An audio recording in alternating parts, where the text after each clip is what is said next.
Hello everyone, welcome to the leadership JEE YouTube channel. मेरा नाम देवांश मिश्रा है और आज हम लोग एक नए इंटरव्यू के साथ आए हैं। अभिषेक हमारे साथ हैं, अभिषेक कुमार, जो कि first year under graduate student है एट आईआईटी बीएचयू। और आज हम लोग इनसे काफी ज्यादा इंटरेस्टिंग इंटरेस्टिंग क्वेश्चन पूछने वाले हैं, जो कि आपके जेई प्रिपरेशन में काफी ज्यादा हेल्पफुल होगा। और स्टार्टिंग में ही हम लोग एक दो क्वेश्चन ऐसे पूछेंगे जिससे आपका मोरल जो है वो इंक्रीज हो जाएगा यार, कि नहीं अपन लोग भी आईआईटी निकाल सकते हैं, क्योंकि हमको पता है कि मेजोरिटी ऑफ द स्टूडेंट का प्रॉब्लम क्या है। ठीक है, तो पहला जो दो क्वेश्चन होगा, 2-3 मिनट होगा, उसमें ही आप थोड़ा सा मोटिवेटेड फील करने लगेंगे कि यार हम आईआईटी जेई क्रैक कर सकते हैं। तो स्टार्ट करते हैं अभिषेक के इंटरव्यू के साथ। तो अभिषेक, सबसे पहला मेरा क्वेश्चन यही है कि बच्चे जनरली ये सोचते हैं कि जो आईआईटी जेई क्रैक किया वो काफी ज्यादा ब्रिलियंट स्टूडेंट होगा या 9th-10th में ही फोड़ते हुए आ रहा होगा। तो आपके साथ क्या सीन था कि आप बहुत ज्यादा इंटेलिजेंट स्टूडेंट थे या 11th-12th में ही काफी ज्यादा एग्जाम क्रैक कर चुके थे, 9th-10th में एग्जाम क्रैक कर चुके थे, ऐसा कुछ था क्या आपके साथ? नहीं, ऐसा कुछ तो नहीं था। मैं तो मतलब एवरेज स्टूडेंट था। मतलब नॉर्मल ही पढ़ता था। मतलब कोई मतलब मेरा मतलब 12 मेरा आईआईटी जेई का प्रिपरेशन का माइंडसेट बना वो 12th के बाद ही बना था। अच्छा। उसके पहले तो मैं एवरेज ही था। अच्छा। 11th-12th में भी मैंने मतलब नॉर्मल ही पढ़ाई की थी बोर्ड्स की। बाकी हम्म। समय तो मैं खेलता ही रहता था ज्यादातर। अच्छा। कोई मतलब बहुत इंटेलिजेंट नहीं था मैं। हाँ हाँ। तो मतलब ये पहला ही क्वेश्चन ये है कि अभिषेक जो है वो काफी ज्यादा इंटेलिजेंट स्टूडेंट नहीं थे, लेकिन और वो 12th के बाद अपनी मतलब ड्रॉप ईयर लेके आईआईटी जेई का प्रिपरेशन स्टार्ट किए। तो मेरा जो अगला क्वेश्चन था वही वही यही था कि कब से इन्होंने प्रिपरेशन स्टार्ट की, जिसका आंसर अभी अभिषेक दे दिए कि वो ड्रॉप ईयर लिए थे और बिल्कुल एवरेज स्टूडेंट थे। यानी कि दो बातें यहाँ से क्लियर होती है कि यार एक एवरेज स्टूडेंट का प्रॉब्लम नहीं कि वो आईआईटी जेई नहीं क्रैक कर सकता, ये पहली बात। और दूसरी बात ये है कि ड्रॉप ईयर या एक साल में भी हम लोग आईआईटी जेई को फोड़ सकते हैं। ठीक है, तो अब बिल्कुल ऑफिशियल क्वेश्चन पे बढ़ते हैं, अपने जो क्वेश्चन अपने पास प्रिंटेड में रखे हुए हैं। तो पहला क्वेश्चन यही है अभिषेक कि क्या बेस्ट टाइम होनी चाहिए आईआईटी जेई प्रिपरेशन स्टार्ट करने के लिए? क्या अपने को क्लास 6 में ही जेई प्रिपरेशन स्टार्ट कर देनी चाहिए, या फिर 9th में करनी चाहिए, या फिर 11th में प्रिपरेशन स्टार्ट कर देनी चाहिए? इस पे थोड़ा सा बताइए हमको। 11th-12th से मतलब सीरियसली प्रिपरेशन स्टार्ट करना चाहिए। लेकिन मतलब हम्म। इसका मतलब ये नहीं हुआ कि मतलब 9th-10th पढ़ना ही नहीं है। हम्म। 9th-10th में मतलब आपको अपने कॉन्सेप्ट को क्लियर करना पड़ेगा। मतलब ज्यादा मतलब उसमें मार्क्स का ध्यान नहीं देना है। मतलब हम्म। उसमें आपको ये ध्यान देना है कि कॉन्सेप्ट क्लियर हो। अगर आप बचपन से मतलब कुछ लोग का होता है सपना बचपन से कि मतलब आईआईटी जे क्रैक करना है, तो हाँ उन हाँ। लोग के लिए कि मतलब 9th-10th में कॉन्सेप्ट मतलब क्लियर करना चाहिए एकदम। हाँ हाँ। मार्क्स ज्यादा ध्यान नहीं देना चाहिए। मतलब हाँ। अगर मार्क्स मार्क्स इंपॉर्टेंट है, फिर भी हम्म। मतलब ज्यादा मतलब फोकस ना कॉन्सेप्ट को क्लियर करने पे लगाना चाहिए। हम्म। क्योंकि मतलब ऐसा होता है कि मतलब 8th का साइंस भी मतलब एक ही ऐसी physics chemistry maths physics chemistry biology सब रहता है एक में ही। लेकिन जब हम्म। 9th-10th में आता है तो अलग अलग इंट्रोड्यूस होता है हम लोग को, मतलब थोड़ा प्रॉब्लम आता है। इसलिए मतलब हम लोग मतलब मार्क्स पे नहीं मतलब कॉन्सेप्ट कॉन्सेप्ट पे मतलब फोकस करना चाहिए। अच्छा। मतलब अभिषेक का कहना ये है कि क्लास 11 से अपने को प्रिपरेशन स्टार्ट कर देनी चाहिए, क्योंकि काफी ज्यादा बच्चे क्लास 6 से ही प्रिपरेशन स्टार्ट कर देते हैं, थर्ड से स्टार्ट कर देते हैं प्रिपेयर करना। आप लोग को नहीं पता कि तो क्लास थर्ड में भी छोटे छोटे एग्जाम होते हैं, तो आईआईटी जेई के लिए तैयारी नहीं करते, वो उन एग्जाम्स के लिए प्रिपरेशन करने लगते हैं, जिसकी वजह से एक तरीके से वो थोड़ा सा उसी टाइप के एग्जाम होते हैं कि मतलब आप कई बच्चों को सुनोगे कि यार ये क्लास थर्ड से ही जो है तैयारी करते आ रहा था। अरे वो क्लास थर्ड से तैयारी नहीं कर रहा था, वो कुछ एग्जाम होते हैं थर्ड में, एनटीएससी, छोटे छोटे एग्जाम जो स्कूल कंडक्ट कराते हैं सीबीएसई की तरफ से, वो एग्जाम होते हैं, वो छोटे छोटे, उनकी प्रिपरेशन वो करते हैं। तो अभिषेक के हिसाब से क्लास 11th में अपने को सीरियस प्रिपरेशन स्टार्ट कर देनी चाहिए। और 9th में भी अगर आपके पास बजट है, अगर आप कोचिंग इंस्टीट्यूट ज्वाइन कर सकते हैं, तो आप 9th में भी कोचिंग इंस्टीट्यूट ज्वाइन करके अपना जो प्री फाउंडेशन जिसको हम लोग बोलते हैं वो ज्वाइन कर सकते हैं। नहीं तो अगर नहीं ज्वाइन कर पाते हैं तो कोई भी प्रॉब्लम वाली बात नहीं है, आप 11th में अपनी सीरियस प्रिपरेशन आईआईटी जेई की स्टार्ट कर सकते हैं। और 9th-10th में कोशिश ये करना है कि स्टडी को एंजॉय करना है ना अभिषेक? मतलब स्टडी से प्रेम अपना बना लेना है क्लास 9th-10th में। ठीक है, तो अब बढ़ते हैं अगले क्वेश्चन की तरफ। आप लोग की जितने भी बच्चे क्लास 10 to 11th मूविंग है, उनको कैसी बिगनिंग करनी चाहिए, अपनी आईआईटी जेई की बिगनिंग कैसी करनी चाहिए? मतलब 10 to 11 बच्चे आता है तो काफी ज्यादा कंफ्यूज होता है कि कैसे प्रिपरेशन करे, कौन से टीचर फॉलो करे, कौन से बुक फॉलो करे, काफी ज्यादा डाउट में घिरा रहता है बच्चा एक जो 10 to 11th मूविंग है। तो उनके लिए क्या सजेशन है आपका कि कैसा आप कैसे वो एक अच्छा बिगनिंग कर पाए, ताकि बिल्कुल वो ट्रैक पे धीरे धीरे धीरे धीरे करते चले जाए? तो क्या स्ट्रेटेजी, मतलब क्या आप सजेस्ट करेंगे बच्चों को? मतलब तो पहले तो ऐसा है मतलब कि आप एक मेंटर ढूंढना चाहिए। वो मेंटर कोई हो सकता है, कोई या आपका टीचर हो सकते हैं, या कोई मतलब ऑनलाइन मतलब कोई यूट्यूबर हो सकते हैं, जैसे फिजिक्स वाला हो गया या अमन दत्तरवाल हो गया, या कोई सीनियर हो सकते हैं जिन्होंने पहले ही आईटी क्रैक कर लिया है। हाँ तो हाँ। आपको सबसे पहले मेंटर ढूंढना चाहिए जिनकी बात आपको समझ में आए, जो आपको हम्म सही गाइड कर सके। हम्म और उसके बाद फिर अगर आप कोचिंग क्लासेस में मतलब नाम मतलब आप एडमिशन लेते हैं जेईई हाँ। के प्रिपरेशन के लिए, तो वहाँ पे हम्म आपको अपने टीचर्स की बात को फॉलो करना चाहिए। तो जैसे बोलते हैं पढ़ने के लिए, जो हम्म बोलने का जो वो बोलते हैं पढ़ने के, कैसे पढ़ने के लिए बोलते हैं और जो करने के लिए बोलते हैं वो करना चाहिए। हम्म तभी मतलब बेनिफिट मिलेगा, वरना मतलब कोई फायदा नहीं होता है। हम्म बहुत से बच्चे होते हैं मतलब टीचर्स की बात नहीं मानते, वो अपना ही सोचते रहते हैं कि हम्म हम ऐसे करेंगे वैसे करेंगे, हम्म उनका मतलब हो नहीं पाता है फिर। और हम्म। जैसे आप जैसे आप 11th में आए तो मतलब उस समय थोड़ा होता है कि मतलब थोड़ा जोश होता है ज्यादा हाँ नहीं। हाँ तो हाँ। पहले ही बच्चे मतलब शुरू कर देते हैं 8 8 घंटा पढ़ना, और फिर हम्म मतलब फिर कुछ दिन बाद वो ठंडा हो जाता है। तो ऐसा नहीं हम्म करना है, पहले आपको हम्म अपनी कैपेसिटी जाननी है कि कितनी आप कितना पढ़ सकते हैं नॉर्मल। पहले आप हम्म नॉर्मल से अपना डेली रूटीन फॉलो करते हैं वैसे फॉलो करिए और देखिए कितना पढ़ पाते हैं। और हम्म फिर वो मतलब रेगुलरली पढ़ना है, और फिर हम्म उसको धीरे धीरे अपनी स्टडी टाइम को बढ़ा स्टडी आवर्स को बढ़ाना है। हम्म और मतलब और सबसे जरूरी चीज ये है कि आपको रेगुलर रहना है। ऐसा नहीं हम्म होगा कि आपने 8 घंटा पढ़ लिया और अगले दिन ऐसा है कि आपको मन ही नहीं कर रहा है पढ़ने का, तो हम्म मतलब ऐसा नहीं कर सकते आप। आपको अगले दिन मन नहीं कर रहा है तब आपको पढ़ना पड़ेगा, 2 से 3 घंटा या जितना भी आप पढ़ सकते हैं। आपको हम्म कंसिस्टेंसी लानी पड़ेगी स्टडीज में, तभी हम्म कुछ होगा। वरना हम्म अगर ऐसे पढ़ेंगे, 2 दिन पढ़े फिर 3 दिन मन नहीं किया, 2 दिन फिर पढ़े, हम्म तो ऐसे मेहनत वेस्ट होगी आपकी। हम्म ऐसे कुछ मिलने नहीं वाला है। हम्म। मतलब सबसे पहले मेंटर ढूंढना है अपने को, कि कोई अच्छा मेंटर करे। मेंटर ढूंढने के बाद तो फिर सारी मतलब एक तरीके से सारी डाउट तो क्लियर ही हो जाएगी, क्योंकि स्टार्टिंग वो बता देगा कि बेटा तू ऐसे कर ऐसे कर ऐसे कर। तो सबसे पहला काम अपने को मेंटर ढूंढना है। उसके बाद फिर एक इंस्टीट्यूट अच्छी ज्वाइन कर लेनी है, क्योंकि वही अच्छे से गाइड कर पाएंगे आपको। सेल्फ स्टडी से ये हो जाता है, क्योंकि आप अभी नए नए हैं, तो मतलब अभी नए नए तो आपको सिलेबस का वो मतलब वो भार अभी अच्छे से नहीं पता है। तो अकेले रह के वो सिलेबस जान जाना जो आईटी जेई का सिलेबस है, वो पॉसिबल नहीं हो पाता है। अब हम एक बात ऐड करना चाहते हैं अभी से, कि ये जो आईटी जेई की जर्नी है वो टफ उतनी नहीं है। मतलब टफ तो है, लेकिन अगर कोई साथ में रहे, मतलब एक तो खुद ही ये प्रिपरेशन थोड़ी सी टफ है, और उसके बाद आप ऐसी गलतियां करते हैं जिसकी वजह से आपको प्रॉब्लम फेस करनी पड़े। आप एजुकेटर की बात ना माने, आप कोचिंग इंस्टीट्यूट में ज्वाइन करें, अकेले ही कोशिश करें कि आप पढ़ाई करें, तो इससे क्या करेंगे, आप अपने रास्ते को खुद ही टफ बनाते चले जाएंगे। तो ये काम अपने को नहीं करना है। एक तो रास्ता खुद ही टफ है, कांटे भरा रास्ता है, लेकिन उसको इतना टफ नहीं बना देना है कि वो एकदम हाइप बन जाए। और मार्केट में इस समय हाइप ही बना हुआ है प्रिपरेशन को लेके। और अभिषेक, आपको पता होगा कि स्टार्ट करते हैं 11th में बच्चे तो एरोडो लेके पहले ही बैठ जाते हैं फिजिक्स में। जो आप बोले भी है कि यार स्टार्टिंग में पागलों की तरह 12 12 13 13 घंटा पढ़ते हैं और फिर अगले दिन सो जाते हैं। तो क्या मतलब स्टार्टिंग में ही इतनी खतरनाक बुक यूज करना, क्या चाहे वो फिजिक्स हो केमिस्ट्री हो मैथ्स हो, क्या जरूरी है कि वो खतरनाक बुक यूज करें स्टार्टिंग में? नहीं, बिल्कुल नहीं, बिल्कुल जरूरी नहीं है। अगर जैसे कुछ बच्चे होते हैं जो एक्सेप्शन होते हैं, हाँ उनके हाँ मतलब वो 9 10 में लेवल का जानते हैं, तो हाँ अगर हाँ उनका हाँ कॉन्सेप्ट क्लियर है तो उनके लिए हाँ। ठीक है, उनके लिए कोई प्रॉब्लम नहीं। लेकिन अगर आप एवरेज एवरेज स्टूडेंट हैं, तो आपको हम्म पहले मतलब बेसिक्स बुक मतलब फॉलो करनी चाहिए। हम्म एनसीईआरटी हो गई। अगर एकदम आप एवरेज हैं, तब पहले को एनसीईआरटी पढ़नी चाहिए। अगर आपने थोड़ी पढ़ाई की है 11th 12th में, तो आप जैसे हम्म फिजिक्स फिजिक्स में एससी वर्मा शुरू कर सकते हैं। एससी हम्म वर्मा हो गया, डीसी पांडे हो गया, और भी कई हम्म, साइड साइड बुक्स हैं। हाँ हाँ। मतलब स्टूडेंट को जो समझ में आए। लेकिन हम्म ऐसा है कि रिडो भी पहले नहीं पढ़ना शुरू कर देना है, हम्म। मतलब अगर आप सबसे पहले एवरेज टफ बुक पे नहीं स्टूडेंट कूदना है। अगर आप एक्सेप्शन नहीं हम्म नहीं अगर आप एक्सेप्शन नहीं है तो अगर एक्सेप्शन है तो ठीक है, फिर कोई प्रॉब्लम हम्म नहीं है। क्योंकि एससी वर्मा डीसी पांडे इसलिए बोल रहे हैं क्योंकि उसमें स्टार्टिंग में थोड़े बेसिक बेसिक क्वेश्चन होते हैं, जो कि आपका पहला फाउंडेशन क्लियर करते हैं। उसके बाद आपको लास्ट में टफ टफ क्वेश्चन दिखने लग जाएंगे, जो कि एक थोड़ा सा प्रैक्टिस के बाद आप टफ क्वेश्चन प्रैक्टिस कर सकते हैं, क्योंकि जेई में वो जरूरी भी है एक टाइम के बाद।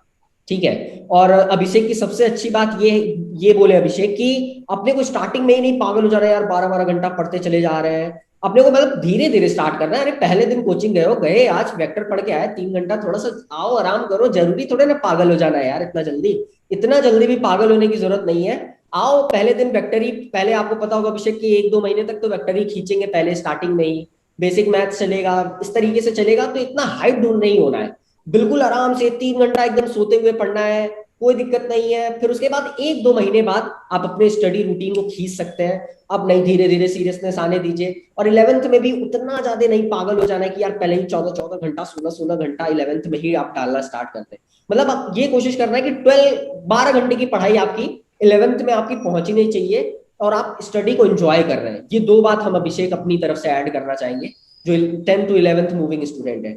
ठीक है, तो अब तीसरे क्वेश्चन की तरफ बढ़ते हैं अभिषेक, कि जो जैसे मैं बात और ऐड करना हाँ हाँ चाहूंगा हाँ हाँ कि जैसे 11th मतलब जरूरी 12 घंटे मतलब पढ़ा जाए, हाँ अगर हाँ 6-7 घंटे 6 घंटे भी 5-6 घंटे हाँ। भी आप रेगुलर पढ़ लेते हैं तो वो बहुत बहुत है, नहीं मतलब वो इनफ 12, है। ये जो 12 घंटा हम बोले मतलब classes plus self study hour मिला के बताए थे हम, ये जो 12 घंटे बोले थे। हाँ यस। सेल्फ सेल्फ स्टडी 12 घंटे की आपको नहीं करनी है। ऐसा नहीं कि 12 घंटे की आप सेल्फ स्टडी कर ही नहीं सकते। 6 घंटे की आपकी, मान 6 घंटे की वैसे क्लासेस नहीं होती है, ड्रॉप ईयर में 6 घंटे की क्लासेस होती है वैसे। 3-3.5 घंटे की मैक्सिमम क्लासेस होती हैं जो 11th में बच्चा मूव ऑन करता है। उसके बाद जो 6 घंटा या 5 घंटा 6 घंटे की अगर आप सेल्फ स्टडी लगा लेते हैं, 4.5 घंटा भी सफिशियंट है यार। और स्टार्टिंग में तो 2 घंटा से शुरू करना, 4.5 घंटा 5 घंटा 6 घंटा, 5 से 6 के बीच में हमेशा अपना एक ऑन एन एवरेज बना के चलना, बिल्कुल कोई भी दिक्कत वाली बात नहीं है। स्टार्ट अपने को ऐसे ही करना है, धीरे धीरे स्टार्ट करना है, फिर बाद में अपने स्टडी आवर को बढ़ाना है। ठीक है अभिषेक, तो तीसरे क्वेश्चन की तरफ मूव करते हैं अभिषेक, कि कई सारे बच्चे ये बोलते हैं, अब ये 12th वालों के लिए क्वेश्चन है कि यार 11th में पढ़ाई तो की है लेकिन सब कुछ बर्बाद हो गया, पढ़ाई हो नहीं पाई कुछ, और सब कुछ छुटा हुआ है, कुछ भी अच्छे से नहीं पढ़ पाए, सीरियस तो थे हम लेकिन कुछ भी पढ़ नहीं पाए। अब 12th में कैसे एक साल में हम फोड़ दें, कैसे 11th का भी और 12th का भी दोनों साथ में एडजस्ट करके चलें और 12th में IIT जेईई अपना क्लियर हो जाए, ड्रॉप न लेने की जरूरत पड़े। तो क्या उनके लिए आप क्या बताना चाहेंगे उनके लिए जो 12th में बच्चे हैं? अगर मतलब यही बोलना चाहेंगे मतलब अगर 11th पूरी तरह से बर्बाद हो गया है तो हम्म। फिर मतलब कुछ कहा नहीं जा सकते कि आप 12th में मतलब क्रैक कर लेंगे आईडी, हाँ हाँ क्योंकि मतलब 11th और 12th मतलब एक सिलेबस मतलब कंप्लीट सिलेबस है। हम लोग उसको हाँ अलग अलग साल पढ़ते हैं लेकिन इंटर हम्म, रिलेटेड है ना। जैसे अगर आपको कैलकुलस नहीं आती है 11th में तो आपके 12th में फिजिक्स में बहुत प्रॉब्लम होगी आपको। हाँ हाँ तो मतलब अगर आपका 11th बहुत बर्बाद गया है मतलब बिल्कुल बर्बाद चला गया, आपने बिल्कुल हाँ पढ़ाई नहीं की है, हाँ तो ये 12th में आपके लिए बहुत मुश्किल हो जाएगा, क्योंकि हम्म, आपको 12th का पढ़ना प्लस आपको हम्म, 11th का पढ़ना पड़ेगा प्लस आपको बोर्ड्स की करना पड़ेगा, तो ये हम्म, मतलब बहुत मुश्किल हो जाएगा। तो हम्म, आप ये कर सकते हैं कि मतलब से 12th में मतलब आप 12th की चीजें उसको अच्छे से पढ़िए, और हम्म, जहाँ पे 11th की चीजों का यूज हो रहा है 12th हम्म, में उसको उसको अपने मतलब जिस दिन वीकेंड्स पे होते हैं या छुट्टी मिलती है हाँ, उसको मतलब पढ़िए, और मतलब ऐसा पढ़िए कि 12th की जो चीजें हैं वो न छूटे। फिर हम्म, अगर आप आज और टाइम बचा तो फिर 11th कवर कर सकते हैं, और फिर हम्म, नहीं तो फिर आप ड्रॉप ले सकते हैं, उसमें कोई प्रॉब्लम नहीं है। लेकिन हम्म, आपको ऐसा पढ़ना कि 12th की चीजें वो खराब ना जाए। और फिर भी हम्म, आपको मतलब 12th में आप चाहते हैं कि मतलब पढ़ना है तो इसे जो जो वेकेशन होते हैं छोटे जैसे क्या बोलते हैं हॉलीडेज, ये दुर्गा पूजा वगैरह हो गया, हाँ दिवाली हाँ वगैरह, हाँ हाँ, हॉलीडेज जो होती हैं उस पर आप सेक्रीफाइस करना कवर कर पड़ेगा सकते उसका। हैं, वैसे भी 2-3 दिन। हाँ सेक्रीफाइस करना पड़ेगा। हम्म 2-3 दिन की जो हॉलीडेज होती है उसमें आप ये कवर कर सकते हैं, मतलब हम्म कुछ पूरा तो कवर नहीं कर पाएंगे तभी कुछ कवर कर सकते हैं आप। हम्म मतलब वेस्ट पूरा जैसे मतलब आप सेक्रीफाइस बहुत ज्यादा करना पड़ेगा, चाहे हम्म। ड्रॉप ले या लैंड ट्वेल्थ पड़े वो सेक्रीफाइस करना ही पड़ेगा ये सब। तो थोड़ा सा एक पॉइंट हम ऐड कर देते हैं अभिषेक अपने तरफ से, कि आप लोग को पता होगा कि क्लास 12th में भी अभिषेक जो है 11th का यूज मिल जाता है, जैसे आप अभी बोले हैं। जैसे लिमिट मैथ्स में अगर बात करें, लिमिट जो है 11th में दिया हुआ है। और सबसे पहले तो ये जो IIT जेईई का सिलेबस है 11th 12th में जो बच्चे तोड़ देते हैं, ये तो गलत है सबसे पहली बात। क्योंकि IIT जेईई का सिलेबस इस पूरा 11th जो कि अलग अलग बोला जा रहा है वो साथ में ही है।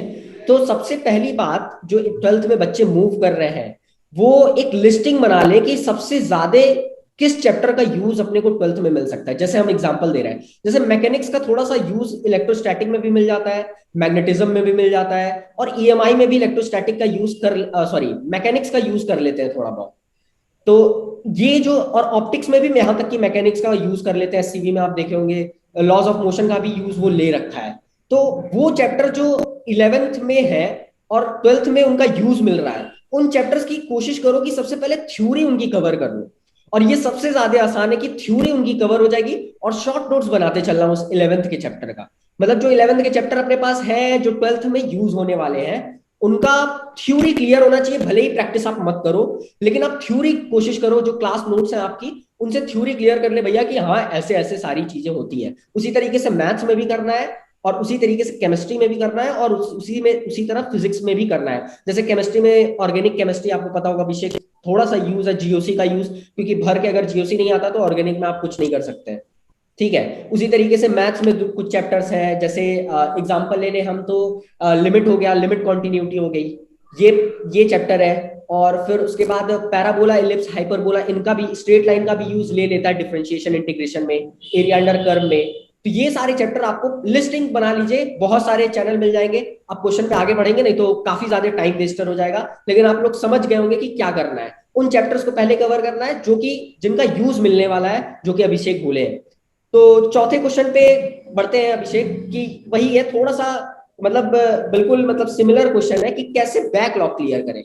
और क्योंकि ट्वेल्थ में जो बच्चा रहता है उनका बैकलॉग वही 11th वाले बैकलॉग्स, और ट्वेल्थ में भी छूटने लगता है। तो यार सबसे पहले अभी वो क्वेश्चन थोड़ा सा हम और ऐड कर दें अभिषेक, आप भी चाहे तो इस पे बोल दें कि ट्वेल्थ वाले बच्चे संभाल नहीं पाते, मतलब ट्वेल्थ का ऐसा नहीं करना है कि ट्वेल्थ का भी बैकलॉग क्रिएट करते चले जाओ, लेकिन अगर मान लीजिए 11th के बच्चे या ट्वेल्थ के बच्चे बैकलॉग क्लियर करना है उनको, तो क्या करना चाहिए अभिषेक आपके हिसाब से? जैसे 11th में भी बच्चों का बैकलॉग क्रिएट होने लगता है, ट्वेल्थ में भी होने लगता है। बैकलॉग को क्लियर करने का मतलब एक ही मतलब तरीका है कि मतलब जो आपको हॉलीडेज मिलते हैं या वीकेंड्स जो मिलते हैं, आपको उसी में मतलब टाइम देना होगा, उसी में आप क्लियर कर हाँ। पाएंगे।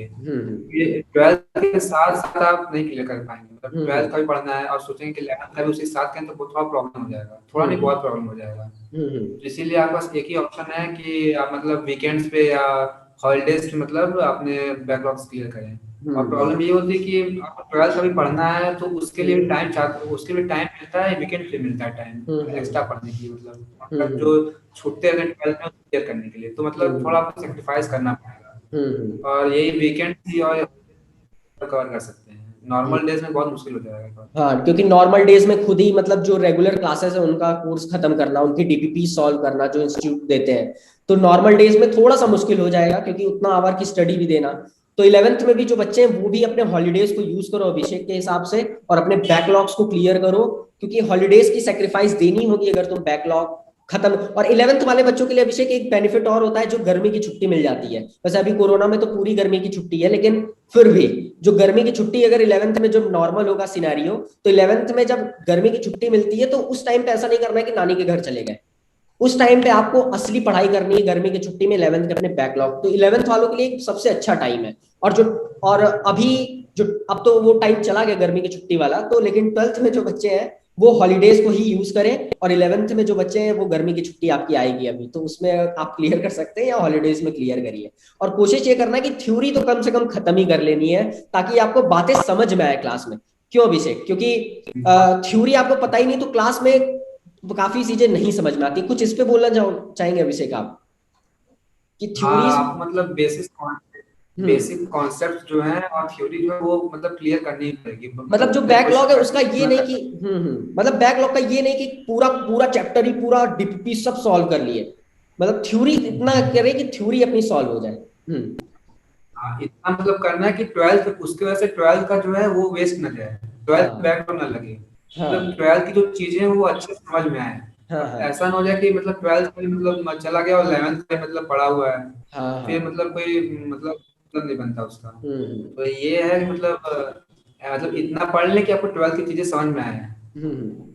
हाँ, तो इतना बैकलॉग जो 11th का है, या पिछला चैप्टर जो छूटा है, इतना पढ़ लो, कम से कम वो थ्योरी से ही हो पाएगा, कि आगे अगर उससे कुछ चीजें इंटरलिंक्ड आए तो पता हो कि ओ वहां पे हम लोग पढ़े थे। ऐसा ही होता है क्लास में, ऐसा ही चमकता है कि अरे यार ये तो पढ़े थे हम लोग, तो ऐसे ही चमकता है, आपको भी यही करना है। ठीक है अभिषेक, अगले क्वेश्चन पे बढ़ते हैं हम लोग, कि क्या माइंडसेट रखे, जैसे बच्चा जब स्टार्ट करता है किसी चैप्टर को, तो पर्टिकुलर चैप्टर की बात कर लेते हैं, जैसे लॉज ऑफ मोशन की बात कर लेते हैं, छोटा चैप्टर उठाते हैं, लॉज ऑफ मोशन की बात कर ले, तो क्या बच्चे का माइंडसेट होना चाहिए कि यार नहीं हम इतना थ्योरी पढ़ ले, क्योंकि थ्योरी तो आपको क्लास में जितनी पढ़ानी पढ़ाएगी वो पढ़नी ही पड़ेगी, या कितना क्वेश्चन सॉल्व कर ले, या कितना मटेरियल सॉल्व कर ले कि पेपर में अगर लॉज ऑफ मोशन का क्वेश्चन आए तो बन जाए। मतलब चैप्टर के लिए क्या माइंडसेट होना चाहिए अपने पास, कि यार ये चैप्टर तो अपना क्लियर हो गया, ये कहीं भी क्वेश्चन दिखेगा फोड़ देंगे, क्या माइंडसेट होना चाहिए चैप्टर को लेके? जैसे मतलब पहले तो मतलब हर चैप्टर का मतलब अलग होता है, मतलब हर चैप्टर हम्म। अलग होता है, तो हाँ सबके लिए मतलब अलग होता है, मतलब सबके लिए हाँ। माइंडसेट थोड़ा बिल्कुल अलग हो बिल्कुल। जाएगा। मतलब हम्म। आपने कहा ये न्यूटन्स लॉ ऑफ मोशन है। तो इसमें आपको पहले मतलब सारे लॉज ही पढ़ने चाहिए अच्छे से, मतलब कॉन्सेप्ट सबसे जरूरी चीज है कॉन्सेप्ट ही है। अगर आपका कॉन्सेप्ट क्लियर है तो आप कोई भी क्वेश्चन लगा लेंगे। अगर आपने प्रैक्टिस की है, क्वेश्चंस की प्रैक्टिस की है, तो आप कोई भी क्वेश्चन आए तो लगा लेंगे। और सबसे जरूरी चीज होता है जैसे आप जैसे कोई भी कॉन्सेप्ट पढ़ रहे हैं कॉन्सेप्ट, जब वो मतलब जैसे कोई चैप्टर में पढ़ रहे हैं उसमें के सारे कॉन्सेप्ट क्लियर हो गए, तो आपको ट्राई करना चाहिए कि मतलब उस टॉपिक पे आप प्रीवियस ईयर के क्वेश्चंस भी सॉल्व करें। सबसे जरूरी ये होता है। जो मॉड्यूल मिल रहे हैं आपके क्लासेस से, कोचिंग क्लासेस से, और जो डीपीपीज मिल रही हैं वो तो सॉल्व करना जरूरी है, लेकिन सबसे उससे ज्यादा जरूरी है कि आप प्रीवियस ईयर के क्वेश्चन सॉल्व करें। सबसे ज्यादा जरूरी यही है कॉन्सेप्ट क्लियर करने के बाद। तो ये मतलब सबसे अच्छा पॉइंट ये था कि बोलिए। हाँ यही है कॉन्सेप्ट बेसिक, आपको मेन अपना फोकस कॉन्सेप्ट पे देना है, कॉन्सेप्ट क्लियर करने पे। क्योंकि अगर आपका एक बार कॉन्सेप्ट क्लियर हो गया तो चाहे ऐसा भी क्वेश्चन कॉन्सेप्ट रहे आप सॉल्व कर लेंगे अगर प्रैक्टिस है। मतलब अभिषेक का कहना यह है कि पहले आपको कॉन्सेप्ट पे फोकस करना है, फिर उसके बाद आप डीपीपी मॉड्यूल सॉल्व करिए, अपने जो इंस्टीट्यूट डेली वाइज डीपीपीज मिलती हैं कि यार ये इतना इतना सॉल्व कर लेना, जो टीचर बाप बोल रहा है सॉल्व करने के लिए।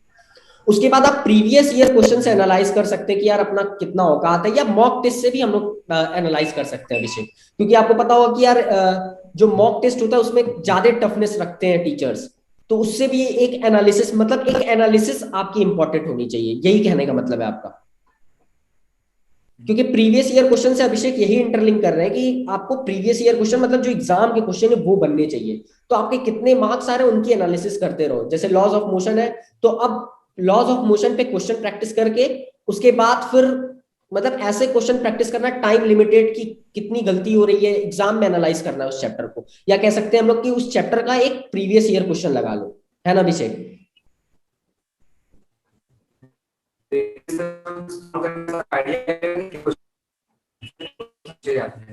जैसे आपको कॉन्सेप्ट सीखा, लर्न किया, समझ में आया, आपको कैसे क्वेश्चन बनते हैं और चैप्टर पढ़ने के बाद आपको सीख मतलब जो वो जरूरी उतना नहीं है, फिर अगर आप देते तो बेनिफिट तो होगा उसका, कोई उसमें कोई डाउट नहीं है। फिर भी आप लगाए ताकि वो आइडिया बने कि मतलब क्वेश्चंस आते कैसे हैं। प्रीवियस ईयर क्वेश्चन लगाने से ये पता चलेगा कि क्वेश्चन आते कैसे हैं। और एक पॉइंट हम थोड़ा सा अभिषेक ये इसी में ऐड करना चाहते हैं कि स्टार्टिंग में ऐसा हो सकता है कि आप चैप्टर कोई सॉल्व कर रहे हो और आपसे क्वेश्चन ना बन रहा हो, तो उस टाइम पे परेशान नहीं होना है। जनरली बच्चे परेशान हो जाते हैं क्वेश्चन जब चैप्टर नहीं बनता है। आप इस पे क्या बोलेंगे अभिषेक? उसके बाद फिर हम एक पॉइंट इस पे ऐड करेंगे कि क्वेश्चन नहीं बन रहा है अगर चैप्टर का, तो क्या माइंडसेट, क्या मतलब क्या करें उस टाइम पे, क्या करना चाहिए, ये थोड़ा सा बताइए। पहले आपको देखना चाहिए क्वेश्चन बन क्यों नहीं रहा है, मतलब सोचना चाहिए थोड़ा के पहले। हो सकता है कि वो कॉन्सेप्ट, या हो सकता है कि कॉन्सेप्ट क्लियर हो, आप मतलब अप्रोच करने नहीं आ रहा प्रॉब्लम में। जो प्रॉब्लम आपको अप्रोच करनी है तो कैसे अप्रोच करें इसके प्रॉब्लम। तो आप अगर अपने से कर पाए तो ठीक है, वरना आपको मतलब अपने टीचर से बात करनी चाहिए इस पे।